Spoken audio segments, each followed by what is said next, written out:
Hai teman, selamat datang di channel Sekate New. Jangan lupa pada teman-teman untuk like, komen, dan subscribe supaya tidak ketinggalan update dari channel ini. Mimin ucapkan terima kasih. Selamat menyaksikan. Bab ke-36. Dek, kenapa isi kulkas kosong? Bukannya kamu baru belanja? Tiara mendelik. Baru saja mau memejamkan mata, suaminya malah masuk ke kamar dan langsung melayangkan pertanyaan itu. Tidak adik, tidak kakak, sama saja menyebalkan. Syucut, pelan dong. Mas, gimana kalau Cantika bangun? Iya lupa. Sekarang Cantika tidur di sini ya. Arkan mendekat sambil menggaruk kepalanya yang tidak gatal. Ia duduk di samping ranjang. Jakunnya naik turun saat melihat istrinya yang saat ini memakai gaun tidur tanpa lengan berbahan satin. Belahan dadanya begitu terbuka. Siapa yang tidak akan tergoda melihat tubuh molek itu? Ngapain lihat-lihat? Tiara masih saja ketus. Dalam hatinya tertawa puas. Pasti suaminya itu tergoda dengan keseksiannya ini. Seru juga ternyata mengerjai suami mata keranjang seperti Arkan. Batinnya, kamu cantik dan seksi. Deh, ucap Arkan. Halah, BL shit. Sama Arumi pun pasti kamu mengatakan hal yang sama.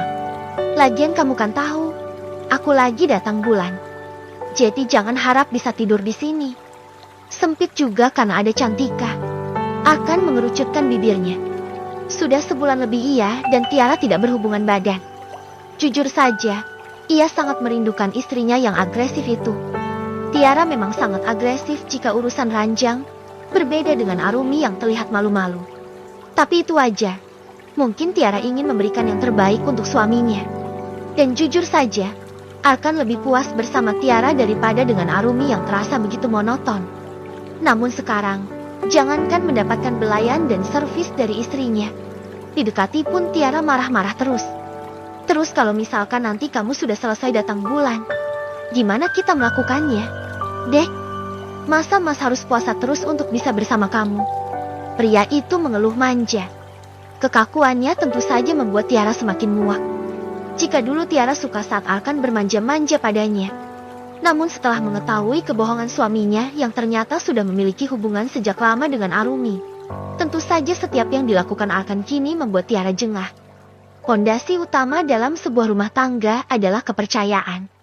Dan jika kepercayaan itu ternodai dengan kebohongan, tentu saja akan sulit untuk menumbuhkan rasa percaya itu lagi.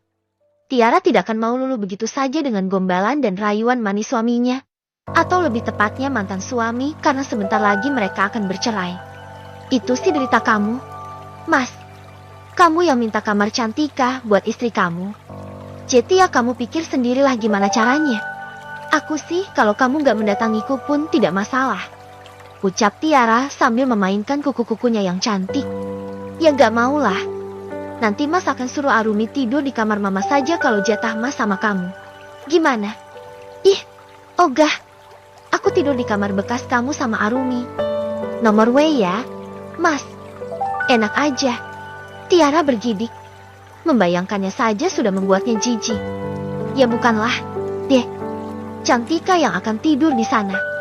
Mas dan kamu tetap di sini. Gimana? Tanya Arhan sambil naik turunkan alisnya dengan tatapan genit. Tiara membuang pandangannya. Ia memilih untuk diam. Jika mengatakan tidak dan terus menolak, khawatir akan curiga dengan Tiara yang ternyata sudah memasukkan berkas ke pengadilan.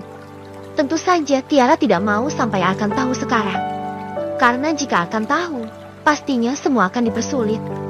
Biarlah nanti tiba-tiba ada surat panggilan pertama mereka yang akan menjadi kejutan untuk suaminya itu. Aku mau tidur. Kamu keluar Gih. Usir Tiara. Sebentar dulu. Soal isian kulkas itu gimana? Arkan membahasnya lagi. Ia mendapatkan aduan dari Seina bahwa lemari pendingin di dapur kosong melompong. Sudah aku bagikan sama orang-orang yang membutuhkan. Ucap Tiara seraya menarik selimutnya. Jawaban Tiara tentu saja membuat Arkan melongo. Apa? Kok bisa? Ya, bisalah, Mas. Orang yang belanja aku. Uangnya juga uang aku. Terserah aku dong mau aku apain. Kamu tidak suka? Bukankah kita harus bersedekah pada yang membutuhkan? Iya, tapi sedekah itu bukan cuma sama wanita cantik. Modal berhijab dan gamis lebar saja kamu kasih uang terus-menerus. Sedekah tuh sama janda yang banyak anak atau nenek-nenek. Kalau perlu nikahin mereka biar kamu banyak pahala. Barulah itu poligami yang benar. Ucap Tiara lagi yang membuat Arkan semakin syok. Kalau kamu nikahin wanita tua sebanyak apapun, aku ikhlas, Mas. Sambungnya lagi yang membuat Arkan terbelalak. Pria itu merasa tersindir. Kenapa harus banyak-banyak sih? 2 saja yaitu Tiara dan Arumi sudah cukup, pikirnya. Lagi pula mana mau ia menikah dengan janda tua seperti yang Tiara bilang tadi. Ya ampun, deh. Tega banget kamu sama. Mas, ini kita lagi bahas isian kulkas loh. Gak usah merembet kemana-mana. Ya, habisnya kamu kayak gak ikhlas gitu kalau aku berbagi. Takut jika keluargamu tidak bisa makan karena stok makanan yang kosong. Sindirnya. Arkan menghela nafas berat. Mukanya mendapatkan jawaban. Ia malah diceramahi oleh Tiara. Padahal Arkan hanya menanyakan soal isian di kulkas yang tidak biasanya dibiarkan kosong seperti itu. Karena stok tinggal sedikit saja, Tiara pasti langsung belanja dan mengisinya dengan stok bahan makanan hingga penuh. Iya, Mas ikhlas kok. Ya sudah, gak usah diributin lagi. Besok Mas suruh Seina belanja saja ke supermarket. Tiara terdiam. Jika suaminya menyuruh adik ipar sialan itu, berarti Arkan akan memberi Seina uang untuk belanja. Wah, ini tidak bisa dibiarkan. Bisa-bisa Seina korupsi dan menyalip uang belanja. Daripada buat stik ipar menyebalkan itu, lebih baik aku saja yang tilap uang belanjanya, gumam Tiara. Aku saja yang belanja. Mas, biar aku ke supermarket sepulang kerja nanti. Ucap Tiara antusias. Apa gak capek? Deh, gak lah. Biasanya juga begitu. Sini, aku minta uangnya. Arkan tersenyum. Ternyata meskipun Tiara terlihat cuek, ia masih mau perhatian pada keluarganya dan mau repot-repot untuk membelanjakan bahan makanan ke supermarket. Berapa? Sayang? Tanya Arkan lembut. Sayang? Kepalamu peang. Umpat Tiara yang merasa muak setiap kali suaminya itu menggombal. 10 juta. Jawabnya yang membuat Arkan terbelalak. Hah, banyak amat. Deh, mau apa enggak? Sekarang itu semua bahan makanan itu mahal. Belum lagi beras yang sudah mau habis. Ingat, rakyat di rumah ini sekarang banyak. Tentu saja belanja pun harus banyak. Arkan terlihat manggut-manggut. Benar apa kata istrinya? Sepertinya pengeluaran bulanan mereka akan membengkak karena di rumah ini sekarang bertambah penghuninya. Arkan mau tidak mau harus menanggungnya sendiri. Tidak mungkin ia meminta pada Reno karena si Reno pun sedang berusaha menagih uang untuk menebus rumah pada orang tuanya. Arkan juga tidak mungkin meminta uang pada ibunya untuk membantu kebutuhan sehari-hari. Bisa-bisa habis dirinya diceramahi oleh ibunya dengan mengatakan jika akan perhitungan. Daripada nantinya ribut, Arkan pun mengiyakannya saja jumlah yang diminta oleh Tiara. Ia sangat percaya pada istrinya yang pandai memanage keuangan itu. Nanti Mas transfer ya, Deh. Oh iya, kamu pegang uang cash kan? Pagi-pagi beliin sarapan dulu ya untuk semuanya. Kamu gak mungkin masak juga kan karena bahan masakannya yang belum ada. Tiara terlihat geram. Enak saja nyuruh-nyuruh. Lagi pula kalau ada bahan masakan pun aku tidak akan mau memasak untuk mereka semua. Gumamnya. Gak ah, Mas. Suruh saja si Seina itu beli sendiri. Masalahnya Seina kan belum terlalu hafal daerah sini. Jadi Mas mohon kamu siapkan sarapan untuk pagi ini ya. Kalau bahan masakannya nanti sudah ada, biar Mama, Arumi atau Seina yang memasaknya. Ucap Arkan yang membuat Tiara sedikit lega. Setidaknya suaminya itu tidak lagi memintanya untuk memasak dan melayani keluarganya.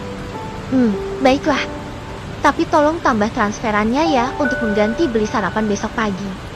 Tambahkan lagi 10 juta. Jadi totalnya 20 juta yang harus kamu transfer ke rekeningku. Ucap Tiara yang membuat Arkan melongo. Ya ampun, Deh. Kok mahal banget sih sampai 20 juta? Masa buat sarapan saja kamu minta 10 juta? Tabungan Mas makin menipis. Sayang, Kamu tahu sendiri kemarin Arumi dan Mama baru saja diopname. Akan memijat kepalanya. Ia cukup dipusingkan akhir-akhir ini. Arumi yang beberapa kali minta uang padanya belum lagi ibunya yang banyak maunya itu. Dan Tiara yang biasanya tidak pernah meminta uang jika tidak ada keperluan mendesak pun kini ikut-ikutan menyekinya. 10 juta itu bukan cuma buat sarapan. Bulan ini belum bayar sekolah dan lesnya Cantika. Apa kamu lupa? Terdengar helaan nafas dari pria itu. Baiklah, Mas transfer 20 juta. Tapi Mas minta kamu handle semuanya ya. Isi kulkas yang kosong itu. Jangan sampai ada perdebatan soal makanan.